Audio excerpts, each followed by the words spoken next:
tardes. Ahora sí, vamos a seguir con la siguiente expositora. Ella es de Colombia, es Carolina Jaramillo, es psicóloga clínica, es especialista en asesoría individual con familias, niños, niñas y adolescentes. Tiene mucha experiencia en docencia, planeación, diseño y ejecución en programas para la promoción de salud mental y prevención de las enfermedades para diferentes grupos y comunidades. Trabaja interdisciplinariamente con un modelo de medicina familiar y otros entes estatales para la prevención, detección e intervención en casos de maltrato. Es un honor, Carolina. Cuando quieras, por favor, te escuchamos.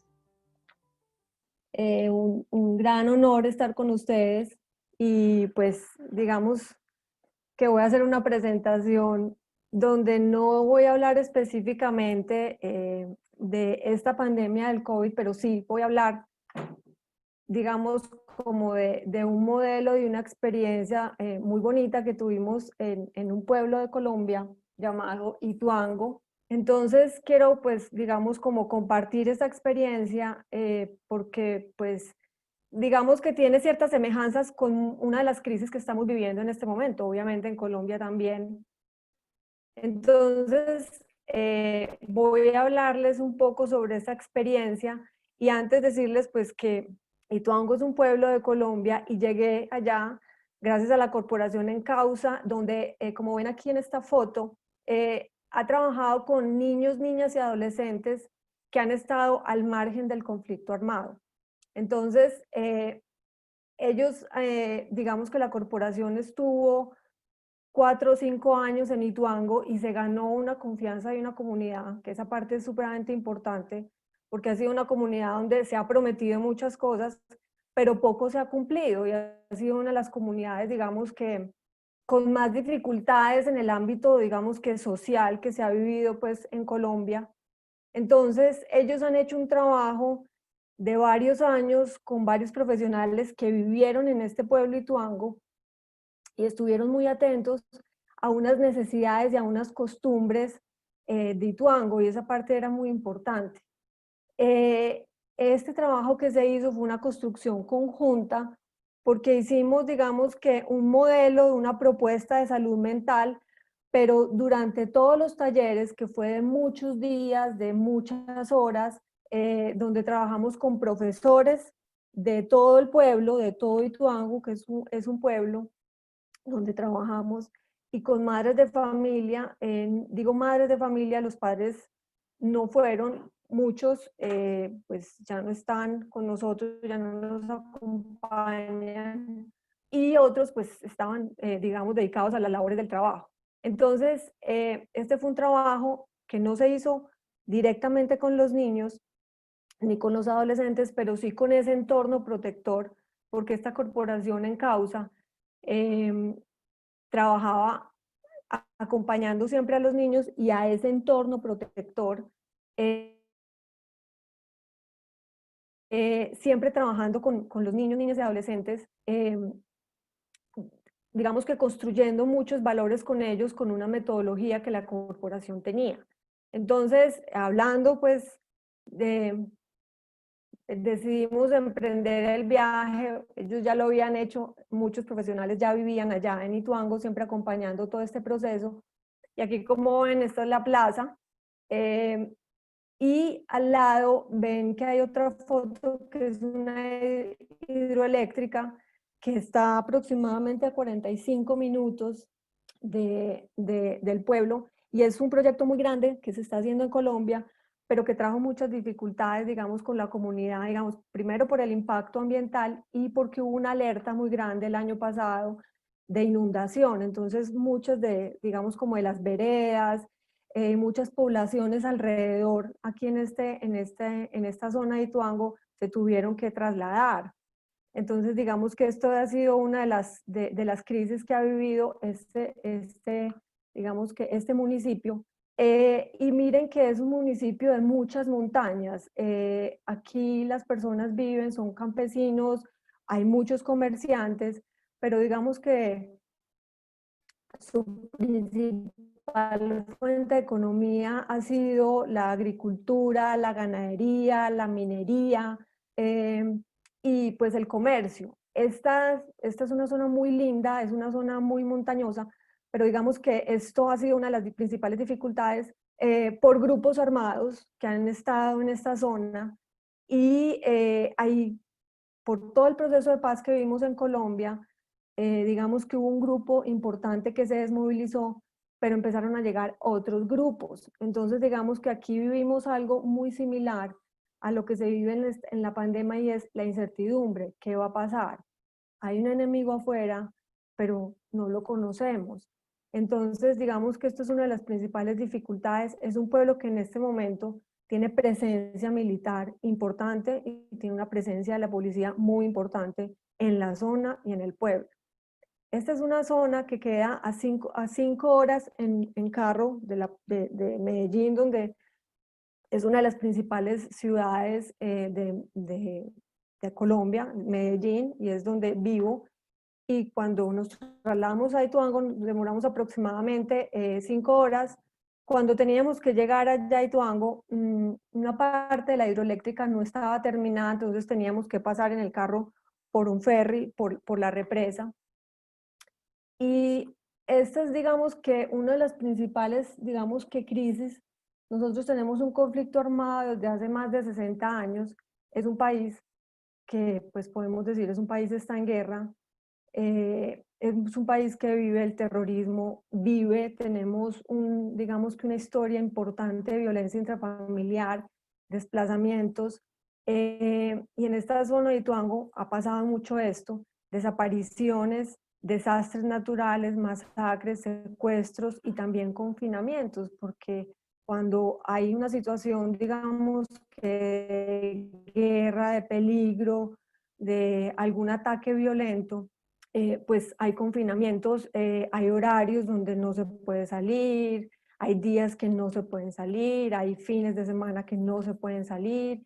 Y digamos que esto que les estoy diciendo, pues se vive o se ha vivido en el país, pero en este pueblo, específicamente en Ituango, como les decía, ha sido uno de los pueblos más afectados por esto y sigue siendo muy afectado.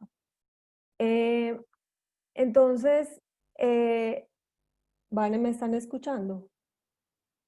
¿Aló? Sí, perfectamente, perfectamente. Ah, perfecto. Eh,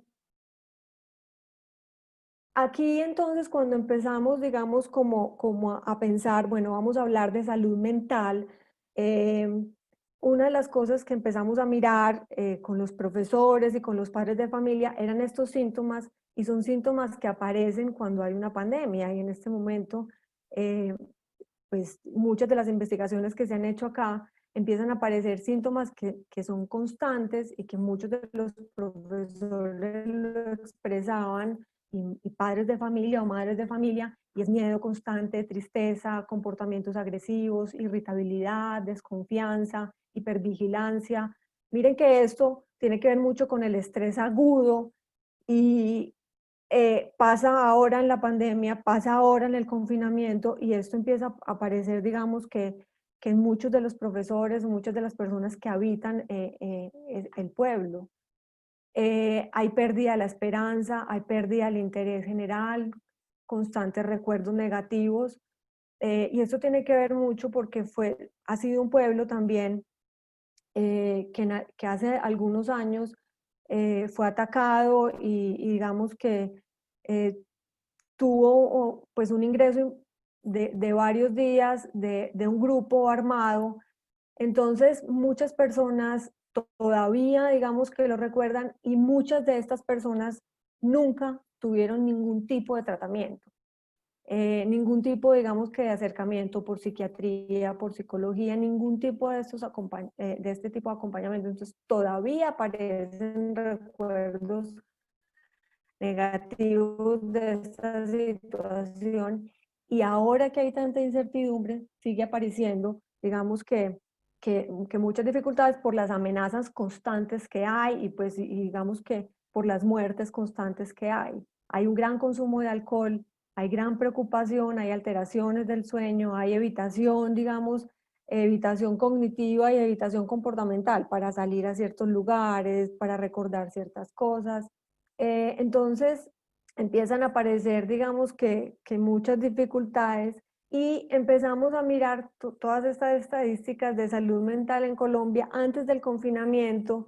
Teníamos que el 40% de la población ha presentado un trastorno psiquiátrico y el 50% de este, digamos, de este porcentaje antes del confinamiento no han recibido ningún tratamiento o por dificultad al acceso pues, a centros de salud o por desconocimiento de lo que es un trastorno mental o de los síntomas que deben tener ayuda. Hasta ahora empiezan a aparecer en el confinamiento estas cifras alarmantes de 1.125 desde que empezó el confinamiento a partir de marzo. Infantes han sido víctimas de abuso sexual durante el aislamiento y digamos, cuando hablamos de abuso sexual es algo que, pues, que no es que fuera un desconocimiento en Colombia, porque lo hemos tratado como una pandemia, pero aumentó, se triplicó más durante la cuarentena. Y miren esas cifras alarmantes de 33 niñas asesinadas entre enero y abril de este año. Entonces la violencia intrafamiliar durante este confinamiento y desde que empezó pues toda esta pandemia se incrementó y se duplicó más. Esto ya no es un secreto, pues ni es que ya hubiera aparecido y no lo supiéramos. Esto ya lo habíamos hablado y lo habíamos analizado. Entonces, uno de los trabajos o del trabajo que empezamos a hacer cuando fuimos a Ituango, pues, y cuando empezamos a diseñar digamos que este trabajo, fue el hablar de prevención del abuso sexual, que no lo voy a hablar acá, simplemente lo voy a nombrar, y era hablar con los profesores, con los padres de familia, sobre qué es. Porque hay algo que pasa y es que estoy hablando desde nuestra cultura, estoy hablando pues de lo que hemos analizado, y es que muchos de los casos de abuso sexual o digamos cómo cómo se ve a los niños, cómo se relaciona con los niños, tiene que ver mucho con la cultura y con la educación. Entonces hay muchas cosas que se van normalizando, aunque generen consecuencias terribles. Entonces, hablamos sobre la prevención del abuso sexual, qué es, formas de abuso sexual, estrategias del agresor, educación, porque hablábamos mucho de hasta dónde la educación de nosotros, digamos, desde nuestra cultura, ha sido parte responsable de esta pandemia, que es el abuso sexual. Los signos de alarma, el conocimiento de la ley, el concepto del perdón, y este era un concepto muy importante porque es muy común en nuestro medio que cuando los niños, las niñas y los adolescentes hablan sobre el abusador, una de las, digamos, como de los comportamientos más comunes de las personas alrededor es perdónelo por lo que hizo. Entonces, hablamos mucho sobre este tema del perdón y sobre el tema de la justicia, ¿cierto? Cómo prevenirlo, las consecuencias del abuso, qué decir y qué hacer. Este fue un primer acercamiento ya vieron, digamos, como las cifras espantosas que tenemos digamos, en este tema y que tiene que ver con la salud mental y que tiene que ver como lo hablábamos ahorita, cuando llega una crisis y estamos, digamos, con otras crisis que no se han resuelto, pues van a haber más dificultades, muchas más dificultades. Esta fue una de las, digamos, y la traigo a colación, porque ahorita hablaban de la importancia pues, de saber llegar. Estábamos llegando pues, a una población donde primero los psicólogos, digamos que generamos como cierto distanciamiento, hay cierta prevención, entonces si vamos a hablar de este tema que es tan importante, pero tan arraigado en nuestra sociedad, que es el abuso sexual, si ese es el primer título que ponemos, posiblemente mitad del auditorio se iba a ir. y esto iba a ser un trabajo de muchos días, de muchas horas, con varios grupos. Entonces traigo a colación, digamos que esta imagen, porque no llegábamos de una vez hablando de esto, sino tratando como de hacer estos ejercicios de mostrar una imagen y ustedes qué ven. Esta de pronto ha sido pues muy utilizada en muchos grupos, pero hicimos varias actividades de este tipo y lo traíamos a la vida real. ¿Por qué cuando vemos una imagen vemos solo una cara y no vemos varias como la que muestran de pronto pues con esta que ha sido tan famosa y es la cara de una anciana y también de una joven? Entonces empezamos a trabajar un poco esto con los profesores y con los padres de familia, de cuál era la importancia de ir un poco más allá, de que hay veces se notan algunos comportamientos en los niños y las niñas y lo que hacemos es juzgar, pero no vemos más allá qué va a pasar. Esto es un simple ejemplo. Y estas eran las conclusiones, o una de las conclusiones que los profesores y los padres de familia llegaban, ¿cierto? Cuando ponían, digamos, como este ejercicio a sus vidas. ¿Por qué no veo más allá algo en mi relación de pareja? ¿O porque yo no veo más allá algo en el comportamiento de mi hijo? Vamos entonces a entrar aquí en materia y quiero con esta presentación, como les decía al principio, si no fui muy clara, es mostrar un poco lo que hicimos, ¿cierto? Y simplemente, pues digamos que compartir esta experiencia con ustedes eh, en esta población eh, que fue muy heterogénea. Cuando hicimos este trabajo, tuvimos profesores que eran profesores de primaria, profesores de bachillerato, profesores de preescolar, o sea, de grados pequeños y grados altos de los colegios, y eran profesores muchos del pueblo de Ituango, pero también muchos profesores que venían de otras zonas y muchos de ellos venían de otras zonas por dificultades de violencia y por amenazas de otros grupos, entonces llegaban, y son profesores del gobierno, llegaban a estas zonas porque muchas veces los trasladan.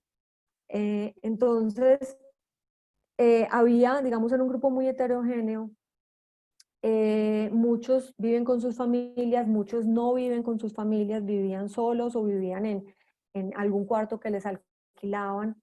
Y esa fue una de las primeras, digamos que, eh, pues como de las primeras actividades que hicimos, y era definir para la Organización Mundial de la Salud qué es salud mental, pero la idea era ir más allá. Entonces ellos empezaron a definir, y esta fue una de las actividades que hicimos, era que ellos definieran para ellos qué era salud mental. Y fue algo muy bonito porque ellos empezaron pues por medio de canciones, de poesías, algunos hicieron unas obras de teatro, de qué era para ellos salud mental y cómo ellos, digamos, trabajaban por este tema. Y empezamos a enriquecer, como les decía al principio, la idea de este programa era que el mismo grupo empezara a enriquecer algunos temas, ¿cierto? Porque estamos frente o estuvimos frente a un grupo de muchas religiones. Esta es una zona donde hay, digamos que, muchas comunidades, entonces hay muchas diferencias de ideologías. Y esta, para entender un poco más de la salud mental, empezamos a hablar un poco, a enriquecer este tema, primero hablemos del cerebro. Muchos les preguntábamos, ¿quién ha ido al médico? Todos habían ido al médico. ¿Y qué les dice el médico? ¿Cómo se cuidan? Entonces todos hablaban de cuidar el corazón, de hacer ejercicio, de comer bien, pero no hablaban de qué es cerebro, qué es la mente y cómo cuidar la salud mental. Entonces, para hablar de salud mental empezamos a hablar bueno, venga, vamos a empezar a definir ¿y qué es el cerebro? ¿Y por qué es importante el cerebro? Y es que el cerebro es el órgano más mandón que tenemos y es uno de los órganos más importantes. Y pues, algunos resúmenes, esto es un resumen de lo que hablábamos, es fija información, regula funciones superiores y vitales. Bueno, esto fue algo, y hablamos de otras cosas sobre el cerebro de una manera sencilla, porque no, tampoco somos los expertos en esto, pero sí tratamos de tener un acercamiento y cómo cuidar ese cerebro. Al hablar de, digamos que de salud mental, queríamos hablar de, bueno, ¿cómo vamos a cuidar ese órgano tan importante? Entonces, cuando ya se conocía un poco más el concepto, empezamos, digamos, a hablar sobre, bueno, cómo lo vamos a cuidar y sacábamos conclusiones. Esto que les estoy diciendo son algunas conclusiones que se fueron, digamos, desarrollando a través de este programa. Era la importancia de expresar. Cuando aprendemos, cuando vamos a una clase de algo, estamos estimulando el cerebro. Cuando nos alimentamos bien, entonces empezamos a mirar los malos hábitos de alimentación que la mayoría tenían, el poco ejercicio que hacían. Hicimos algunos ejercicios de respiración que fueron importantes, de relajación durante estas jornadas. Si les gustaba, muchos se quedaban dormidos porque el sueño es una de las principales dificultades, digamos, o alteraciones que ellos están presentando. Y hablamos mucho sobre el tema del cuidado de las redes sociales y el tema del uso del computador, de los celulares, porque veíamos que esto era una de las principales causas de insomnio y de dormir tan pocas horas. La mayoría decía, yo duermo 4 horas, pero yo me siento bien. Sí, me siento bien, pero tomo café todo el día. Me siento bien, pero estoy irritable. Me siento bien, pero me siento una fatiga la mayor parte del tiempo. Entonces, esto eran algunas, digamos, como de las conclusiones y de los temas que se hablaban para cuidar nuestro cerebro y para hablar de salud mental, la relación y la actitud con los demás. Y lo hablábamos mucho con los profesores. Ellos exigen mucho de sus alumnos que sean muy respetuosos, pero muchos de los profesores empezaron a entender y a tomar más conciencia de que eran agresivos con sus alumnos. O muy impulsivos. Nosotros somos una cultura donde somos muy impulsivos, eh, entonces estamos responsabilizando a los demás de nuestras emociones. Eh, Hablamos sobre qué es la mente y aquí empezamos a hablar mucho también sobre la capacidad que tiene el ser humano de regular las emociones, de aprender, de crear y de reflexionar. Porque vuelvo y repito, culpamos. Ah, yo estoy de mal genio, como decimos aquí en Colombia, o estoy irritable, o estoy bravo, porque alguien me sacó la rabia, ¿cierto? Entonces estamos siempre como, digamos, responsabilizando a los demás y aquí hablábamos de la importancia y de la capacidad que tenemos de autocontrol y que nos la da la mente también, y de la capacidad de adaptación y de la capacidad de entender las emociones y de regularlas y de aprender de ellas y de tener voluntad. Soy capaz de tener un propósito y soy capaz de alcanzarlo, porque acá se lo dejamos mucho, o es muy común en nuestra cultura decir lo que Dios quiera, lo que vaya a hacer, pero entendemos poco sobre cuál es, digamos, como mi responsabilidad ante muchas de las cosas que me pasan. Entonces aquí lo hablábamos y que eso era uno de los, digamos, de los conceptos de hablar de salud mental y de mente. Eh, Tuvimos, digamos que varias oportunidades de hablar, bueno, muchos decían, pero entonces uno porque es así, uno porque es mal genio, o uno porque, pues esas eran preguntas que ellos hacían, ¿por qué nos comportamos como nos comportamos? ¿Cuál es, digamos, como la razón? Entonces empezamos a hablar mucho y que ellos también hicieran un trabajo de mirar de dónde vienen, ¿cierto? ¿Cuál es su genética? Porque muchos decían, sí, es que yo sí veía que mi papá era raro, ¿cierto? Mi papá se encerraba como una semana y nadie le podía hablar, de pronto sería que, y ellos empezaron como a reflexionar, es que de pronto era una depresión, ¿cierto? O hablar de las experiencias que influyen mucho en nuestra salud mental, de nuestra historia prenatal, del aprendizaje. Muchos decían, yo decía que yo no me llevo bien con mi mamá, pero es que yo soy igualito a mi mamá, por ejemplo. O hablábamos de las etapas evolutivas. Y trabajamos mucho estilos educativos parentales que son muy comunes en nuestro medio y que para ellos fue importante empezar a detectar y hablar sobre su estilo, de dónde venían, sobre el estilo parental educativo. era distante, era de abuso, rechazo, era de constantes críticas, permisivo, de abandono, ansioso, controlador. Discúlpame, Carolina, estamos cerquita del horario. Ok. Gracias. Trabajamos mucho sobre pensamientos, qué son los pensamientos, cómo actúan los pensamientos. Entonces hicimos toda una lista y pues ellos empezaron a detectar pensamientos, tuvieron esa oportunidad porque muchos dicen es que yo me siento raro, pero les cuesta mucho tener, digamos, como ese contacto con pensamientos y emociones. Entonces hicimos varios ejercicios y también hicimos, pues, digamos que como un acercamiento así sin detectarlo, ¿cierto? Hablamos mucho sobre, digamos, sobre algo importante y era la capacidad de remodelar el carácter. Entonces hablamos de autocontrol, hablamos de algunas guías pues, de parar la ira, de qué significaba la ira, y de hacer ejercicios de solución de conflictos, un problema por día, escribir mucho, actuar, escribir. Hicimos, digamos que unos ejercicios de esto. Y hablamos muchísimo sobre emociones, como el miedo, el duelo.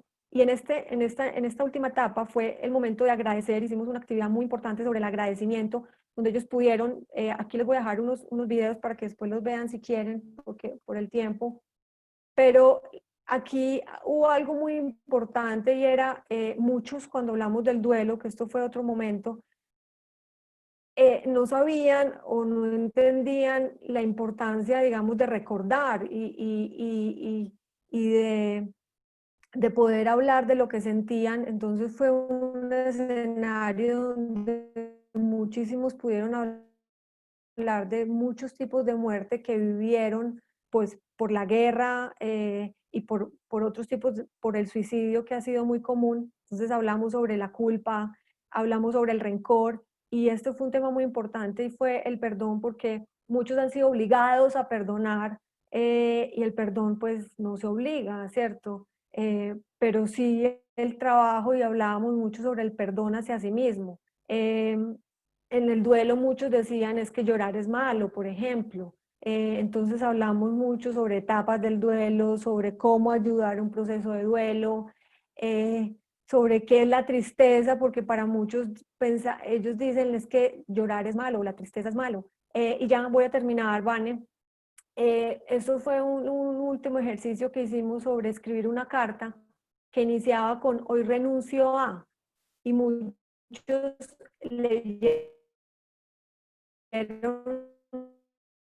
cartas de diferentes tipos de duelos, duelos por separación, hijo, un padre, no por pérdida, pero sí por distanciamiento, duelos por muerte, y pudieron escribirle a alguien muy, muy sanador, porque ellos escribían la historia, pero también terminaban una historia como ellos hubieran querido terminarla, o como ellos hubieran querido, digamos, que despedir. Entonces, eso fue un resumen digamos, como